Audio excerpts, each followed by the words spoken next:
शांति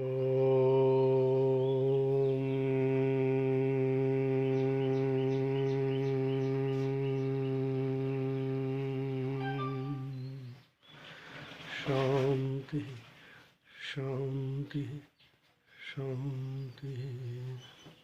सभी को नमस्ते मित्रों।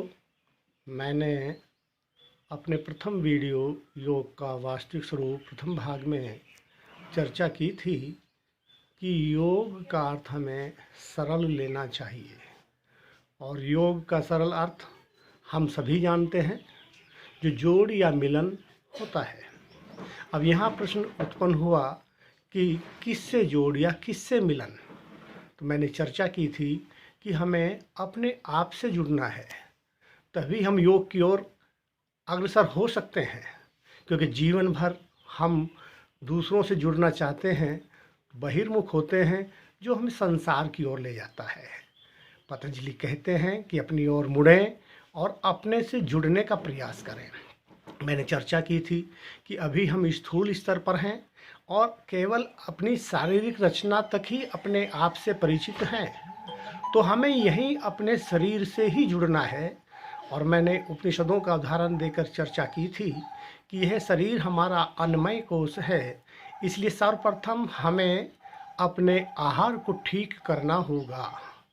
दूसरे पायदान के रूप में मैंने प्राणमय कोश की चर्चा की थी कि हमें अपने प्राण को व्यवस्थित करना है, और इसके लिए मैंने बहुत ही सरल उपाय की चर्चा की थी। क्योंकि जितना हम करने का प्रयास करते हैं, उतना ही विकृति उत्पन्न होती चली जाती है। हमें परमपिता परमात्मा के ऊपर सब कुछ छोड़कर केवल साक्षी भाव से हमें देखना है अपने श्वास को। और मैंने बताया था कि ये देखना बहुत अधिक कार्य करता है।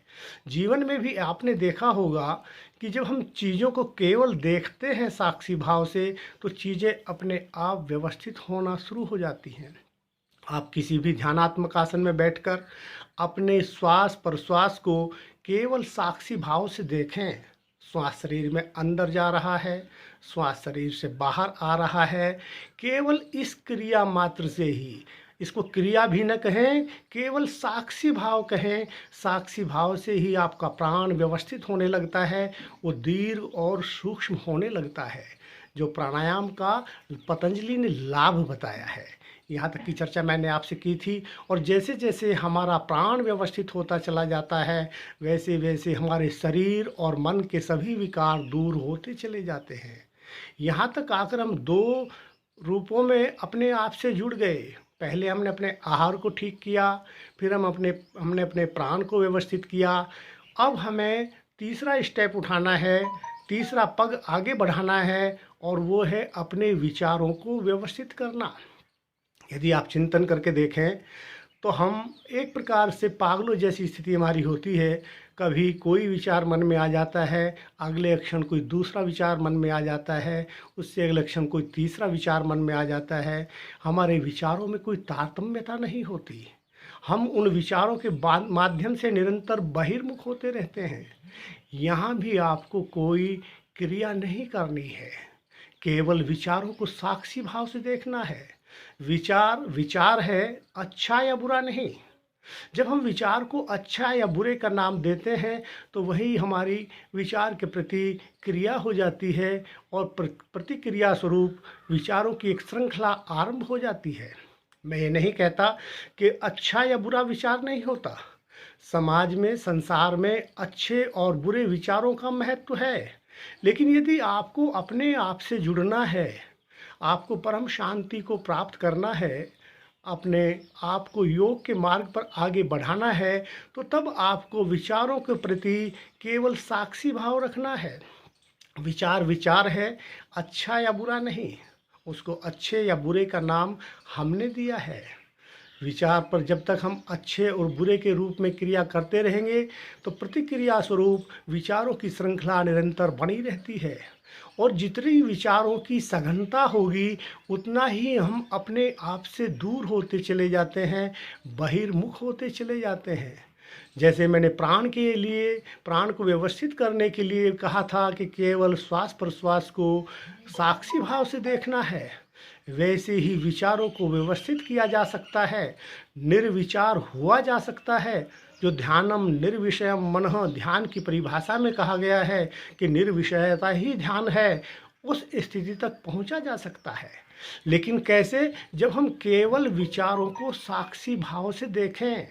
इसके लिए आप किसी भी सुखासन में, सिद्धासन में, किसी भी ध्यानात्मक आसन में बैठ जाएं, सहजता के साथ अपनी आंखें बंद करें और अब केवल अपने विचारों को मुझे देखना है। विचार आया, चला गया, फिर दूसरा विचार आया, चला गया। मैंने विचारों के ऊपर कोई क्रिया नहीं की तो धीरे धीरे विचार शांत होते चले जाते हैं। उदाहरण के रूप में एक गेंद आपके हाथ में है। जब वो गेंद आप पृथ्वी की ओर धक्का देते हैं गेंद को, तो आपके हाथ के और पृथ्वी के मध्य में डोलती रहती है, क्योंकि आप निरंतर उस गेंद के ऊपर अपने हाथ से क्रिया कर रहे हैं और प्रतिक्रिया स्वरूप फिर वो आपकी ओर आती है। ठीक वही बात हमारे विचारों के साथ में है।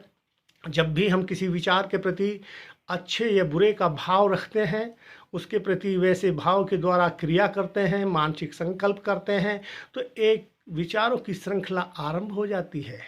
लेकिन जैसे ही हम अपने मन को अच्छे बुरे के भाव से रहित करते हुए केवल विचार को साक्षी भाव से देखने लगते हैं, तो एक विचार आता है, चला जाता है, दूसरा विचार आता है, चला जाता है, और इस प्रकार धीरे धीरे विचारों के आने की गति धीमी हो जाती है, मंद हो जाती है। प्रत्येक विचार के मध्य में एक अंतर होता है जो हमारी पकड़ में नहीं आ पाता। लेकिन जैसे जैसे हमारा मन शांत होता जाता है, साक्षी भाव दृढ़ होता जाता है, तो विचारों के बीच का वह अंतर हमारी पकड़ में आने लगता है और हमें पता चलता है कि कुछ देर तक तो कोई विचार आया ही नहीं। इस प्रकार धीरे धीरे हम अपने आप की ओर मुड़ने लगते हैं। जैसे जैसे ये विचार रूपी लहरें चित्त में शांत होती हैं, तो जैसे जलाशय में शांत और स्थिर पानी में, निर्मल पानी में सारे प्रतिबिंब स्पष्ट हो जाते हैं, वैसे ही जैसे जैसे हमारे विचार धीरे धीरे शांत होते हैं, मन की कलुषता दूर होती जाती है, तो अंदर ही जो आत्म तत्व है, परमात्म तत्व है, उसकी प्रतिछाया उस चित्त में पड़ती है और तब हम अपने आप से जुड़ जाते हैं। यह एक लंबा रास्ता है। ऐसा नहीं कि पहले ही दिन आपको ये स्थिति प्राप्त हो जाएगी, लेकिन धीरे धीरे आपके विचार व्यवस्थित हो जाएंगे। अब आप अपने आप से एक प्रकार से जुड़ चुके हैं। आपका आहार ठीक हो गया, आपका प्राण व्यवस्थित हो गया, आपके विचार व्यवस्थित हो गए। तो अब आपको आगे जुड़ना है किससे? अपने परिवार से। आपने देखा होगा आजकल कि परिवारों में बिखराव हो रहा है। हम योग की बात करें, हम आसन और प्राणायाम करें, हम ध्यान करें, लेकिन परिवार से न जुड़े हुए हों, अपने भाई से, अपनी पत्नी से, अपने बच्चों से, माँ बाप से न जुड़े हुए हों, और हम आत्मा और परमात्मा की बात करें, तो मुझे हास्यास्पद सा लगता है। मेरे चारों ओर जो लोग रहते हैं, मेरे चारों ओर जो प्राणी रहते हैं, यदि मेरा उनसे जुड़ाव नहीं है तो मैं योग की कोई भी सीढ़ी अभी नहीं चढ़ सका हूँ, मेरा ये मानना है। इसलिए पहले अपने आप से जुड़ें, फिर अपने आसपास के परिवेश से जुड़ें, अपने परिवार से जुड़ें, गली मोहल्ले से जुड़ें, समाज से जुड़ें, आपके आसपास जो प्राणी रहते हैं उन सब से जुड़ें। जुड़ने का मतलब है वहाँ क्या आवश्यकताएं हैं उनकी, क्या होना चाहिए, क्या उस समाज के लिए अच्छा है, क्या समाज के लिए गलत है, ये आपको जानकारी होनी चाहिए। यही जुड़ाव है और उसको दूर करने का आप प्रयास करते हैं। जब धीरे धीरे ऐसे आप अपने गली मोहल्ले से, गांव से, समाज से, प्रदेश से, राष्ट्र से जुड़ जाते हैं और फिर आगे विश्व भर से जुड़ जाते हैं, जो हमारा वेद कहता है वसुधैव कुटुंबकम, यह सारी पृथ्वी एक परिवार के रूप में आप जुड़ जाते हैं उसके साथ में, तो समझिए योग यात्रा आपकी आरंभ हो गई है। और जब इससे आगे चलकर हम केवल अपने लिए नहीं बल्कि प्राणी मात्र के लिए चिंतन करने लगते हैं, इस वसुधा पर, इस ब्रह्मांड में जो भी प्राणी हैं उन सब के हित का हम चिंतन करने लगते हैं, तो हमारी ये योग यात्रा पूर्णता की ओर बढ़ने लगती है। जो व्यास जी कहते हैं आत्मवत सर्वभूतेषु, सभी प्राणियों में अपनी आत्मा के दर्शन करने चाहिए। और मेरे विचार से यहाँ आकर जिन परिभाषाओं की चर्चा मैंने पूर्व में की थी, आत्मा और परमात्मा का मिलन, उस स्थिति तक हम पहुँच सकते हैं, क्योंकि अब मैं अपनी ही आत्मा के दर्शन सभी प्राणियों में कर रहा हूँ। जैसा मैं अपना हित चिंतन करता हूँ, वैसा ही मैं दूसरे प्राणियों का हित चिंतन कर रहा हूँ। जो मुझे मेरे लिए अच्छा लगता है वही मैं दूसरों के साथ में व्यवहार करता हूँ। जो मुझे अपने लिए बुरा लगता है वैसा व्यवहार मैं दूसरों के साथ नहीं करता हूँ। वास्तव में योग की यात्रा यहीं से आरंभ होती है, और ये यात्रा बहुत लंबी है। इस पर धीरे धीरे मैंने एक रास्ता आपको बताया इन 2 वीडियो के माध्यम से, कि योग को आप अपने जीवन में धारण करें, लेकिन पहले अपने आप से जुड़ें, अपने आहार को ठीक करें, अपने प्राण को व्यवस्थित करें, अपने विचारों को ठीक करें। तो मैं कहता हूं कि आसन और प्राणायाम की भी बहुत अधिक आवश्यकता नहीं रहती है, क्योंकि हमारे नकारात्मक विचारों के कारण ही हमारा शरीर और मन रुग्ण होता है। लेकिन जब हमारे विचार व्यवस्थित हो जाते हैं, सकारात्मक हो जाते हैं, तो तब हमारा चित्त निर्मल हो जाता है। और चित्त के निर्मल होने से चित्त के विकार दूर होने के साथ साथ शरीर के विकार भी दूर हो जाते हैं। और ये मैं नहीं कह रहा, पतंजलि कहते हैं।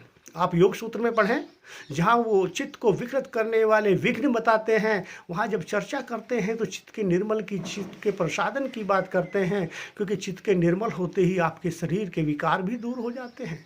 और जब आपका शरीर और मन निर्मल हो जाता है, विकार रहित हो जाता है, तो योग अपने आप हो जाता है। इन्हीं थोड़े से शब्दों के साथ इस वीडियो में मैं अपनी वाणी को विराम देता हूँ। ओम शांति शांति शांति।